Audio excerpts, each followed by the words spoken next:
Saudações acadêmicas a todos os que nos acompanham. Estamos de volta para mais um café filosófico e desta vez para refletir em torno dos desafios para a África no quadro do Conselho de Segurança das Nações Unidas. Para nos ajudar a refletir sobre este tema, temos como convidado especial o Dr. Dério Chirinza, que é docente da Universidade Jean Quistisano e ele dá lá a cadeira de Relações Interafricanas. Ele é doutorando também em Relações Internacionais, com especialização em Proteção de Refugiados e tem a licenciatura e o mestrado também em Relações Internacionais. Dr. Dério, muito obrigada por aceitar o nosso convite. Doutor, o que é o Conselho de Segurança e como é que ele funciona? Boa tarde a todos e a todas. Muito obrigado pelo convite. É uma grande oportunidade para falarmos de uma temática muito relevante para o contexto atual, a nível internacional e para Moçambique em particular, que lançou a sua candidatura para fazer parte do Conselho de Segurança na qualidade de membro não permanente. O Conselho de Segurança é o órgão das Nações Unidas responsável pela manutenção da paz e segurança internacionais. É o principal órgão, é o órgão mais poderoso, uma vez que é o único que tem poder para vincular as suas decisões e as suas resoluções sobre os Estados. O Conselho de Segurança é composto por 5 membros permanentes e outros 10 não permanentes. Os 5 membros permanentes são a Inglaterra, a China, a Rússia, a França e os Estados Unidos. E depois temos membros não permanentes, que têm assento não permanente e são eleitos de 2 vezes por ano. Tem um mandato de 2 anos. E a presença deles segue uma lógica de distribuição geográfica regional. Lá temos a região africana, chamado Grupo Africano, temos a América Latina e Caraíbas, Ásia e Pacífico, Europa do Leste e a Europa Ocidental. Os critérios para pertencer ou fazer parte do Conselho de Segurança como Estado não permanente, Estados-membros não permanentes, são vários. Um deles é a capacidade do Estado de contribuir para a manutenção da paz. O segundo é a rotatividade dentro dos agrupamentos regionais. A seleção, a votação é feita na Assembleia Geral das Nações Unidas, no qual o Estado, para ser eleito, deve ter 2/3 dos votos. Isso significa por volta de 129 Estados devem votar a favor para que o Estado possa fazer parte do Conselho de Segurança das Nações Unidas. Doutor, referiu-se que a África faz parte deste órgão. Como é que a África participa neste órgão? Quais são os desafios, na verdade, que ele tem participando neste órgão, que fez muito bem a referência, que é um órgão mais poderoso no seio das Nações Unidas? Muito bem. Os países africanos participam na qualidade de membros não permanentes. O Conselho de Segurança, os P5s, não contém nenhum país africano lá.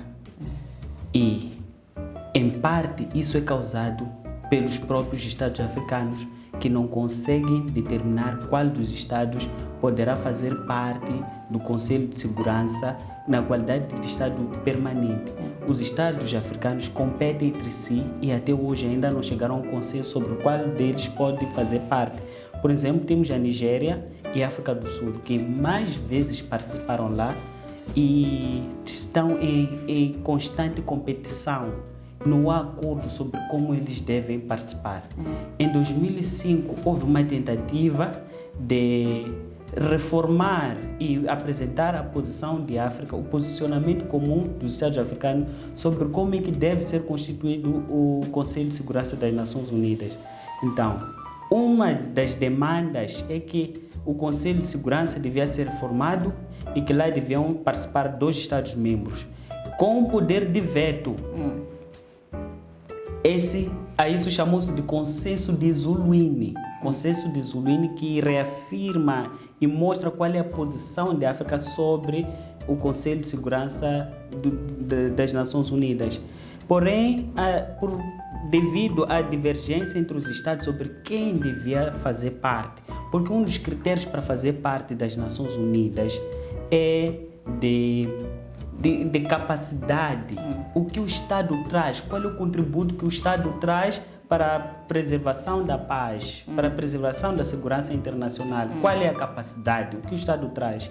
Então, muitos Estados apresentam os seus argumentos, mesmo os Estados fracos dizem que têm um papel a exercer, porém, alguns procuram sempre fazer parte e mostrar que tem maior contributo no Conselho de Segurança, nesse caso, a África do Sul e a Nigéria. E devido à dificuldade também por parte dos Estados permanentes, dos Estados-membros permanentes, em ceder, em criar essa abertura para que os outros Estados possam ter poder de veto. Então, não se chegou a um consenso. Então, os Estados africanos entre si não conseguiram chegar ao consenso e o Conselho de Segurança, os Estados-membros permanentes também não cedem espaço. Então, a África do Sul e a Nigéria preferiram seguir por todos os meios. Isso significava ter assento permanente, mas sem poder de veto. Contudo, a Argélia vetou essa decisão, negou, insistiu que o Consenso de Zuluíne prevalecesse. Então, esse é um dos principais desafios. Quem deve fazer parte? Como reformar o Conselho de Segurança das Nações Unidas? Então, o principal desafio é de seleção dos Estados e a reforma do Conselho de Segurança. Os outros desafios têm que ver também com a estrutura da seleção a nível interno, a nível doméstico ou regional em África. Como bloco. Sim, como bloco.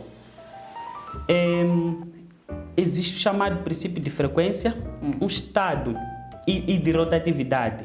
Então, em África, o processo de seleção em África tem padrões claros. Deve haver rotatividade e também estamos distribuídos em regiões. Dentro dessas regiões há rotatividade. Nem todos os estados seguem. Nem todos os estados cedem o espaço sobre quem deve estar. Por exemplo, em 2000, o Sudão foi eleito pelo Conselho, pela União Africana para fazer parte. Apresentou a candidatura e foi selecionado, Sudão. Mas a Mauritânia depois apresentou a sua candidatura, enquanto já não era a vez da Mauritânia. E a Mauritânia venceu. Isso criou atritos. Segundo, outro desafio. A África do Sul e a Nigéria sempre apresentam candidaturas. Isso cria uma situação de desconforto aos estados fracos ou menores em termos de poder econômico, militar, na medida em que dizem nós também temos algo a contribuir. Isso chega a desviar aqueles que são os padrões, os princípios de seleção dentro de África. Por quê? No Conselho de Segurança das Nações Unidas existe o grupo africano, onde estão 3 estados. O African 3. E também, mas esses não estão vinculados diretamente com a União Africana.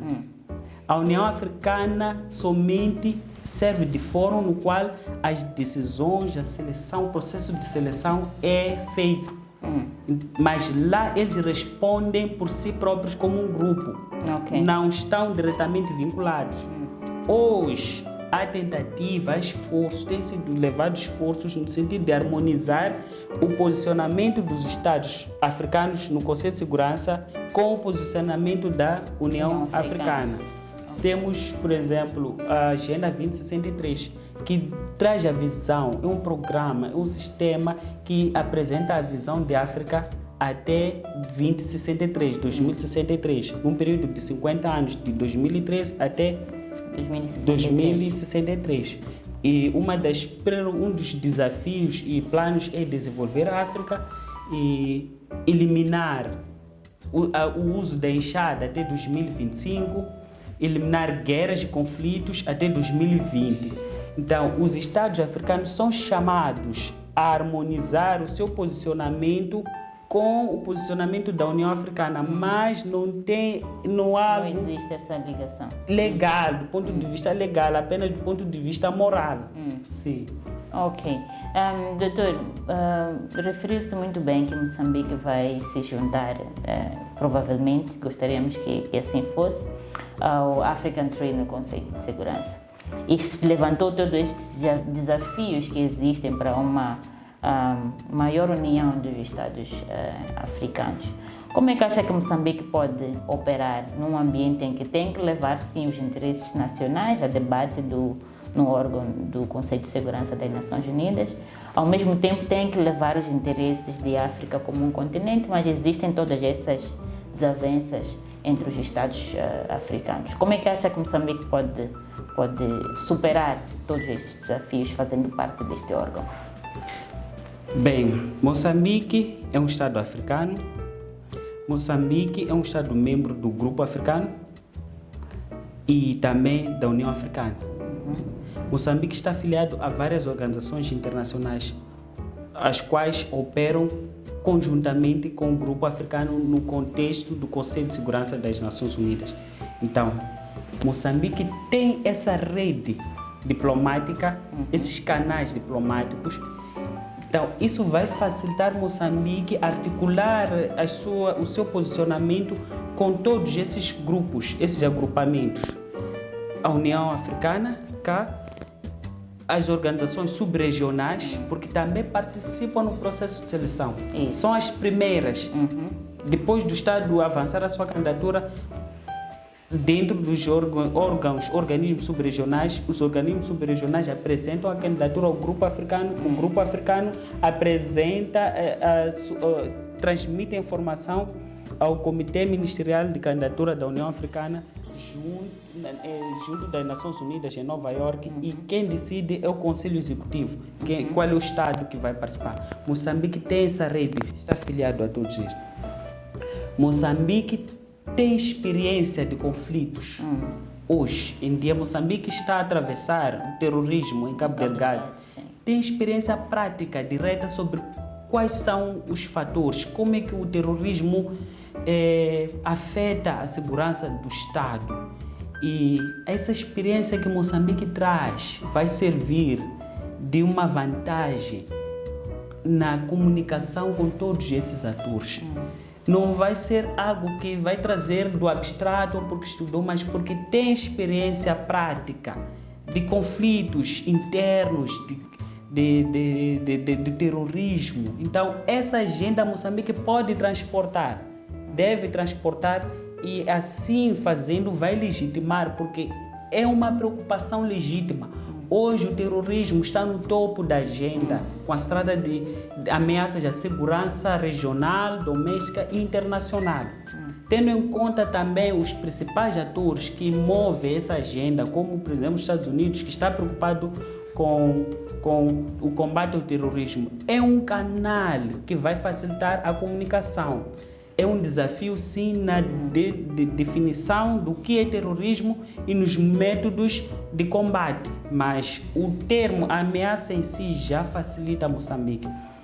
Moçambique já apoiou muitos estados africanos e, por fazer parte do grupo africano, que é o grupo maioritário junto das Nações Unidas, Moçambique tem essa possibilidade de convencer a todos os outros e de passar a sua mensagem aos outros, porque faz parte de um grupo muito forte, embora se candidata para a categoria de Estado não permanente, mas articulando os seus posicionamentos de forma coerente, vai criar alianças com os outros Estados.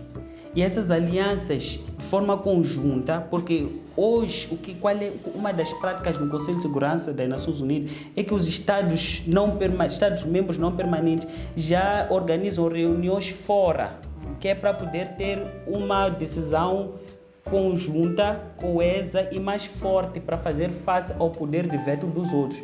Moçambique pode articular o seu posicionamento junto com esses atores fora. E é desafiante porque é a primeira vez. Precisa de muita experiência, precisa fazer muitos estudos e, se possível, envolver a academia no sentido de investigar e comunicar com todos os outros estados africanos que mais vezes estiveram lá, como Angola, Ruanda, África do Sul, Nigéria e outros estados que poucas vezes tiveram, para perceber quais são as suas experiências, quais foram os desafios e quais foram os sucessos. Então, porque Moçambique não tem memória institucional, deve estudar e aprofundar o que os outros fizeram, quais foram as experiências que os outros tiveram e como é que pode usar, operacionalizar para a sua posição atual. Ok. Sim. Muito obrigada, Dr. Dério. Encerramos assim mais um café filosófico, na esperança de que o doutor possa nos ajudar a entender ainda mais este assunto. Sabemos que a eleição já vai ocorrer agora, 9 de junho, mas esperamos ter o Dr. Dério para falar especificamente de Moçambique no Conselho de Segurança das Nações Unidas nas próximas ocasiões. Muito obrigada. Obrigado. E assim foi mais um Café Filosófico, e hoje refletimos em torno dos desafios para a África no quadro do Conselho de Segurança das Nações Unidas. Esperamos por si na próxima edição. Muito obrigada.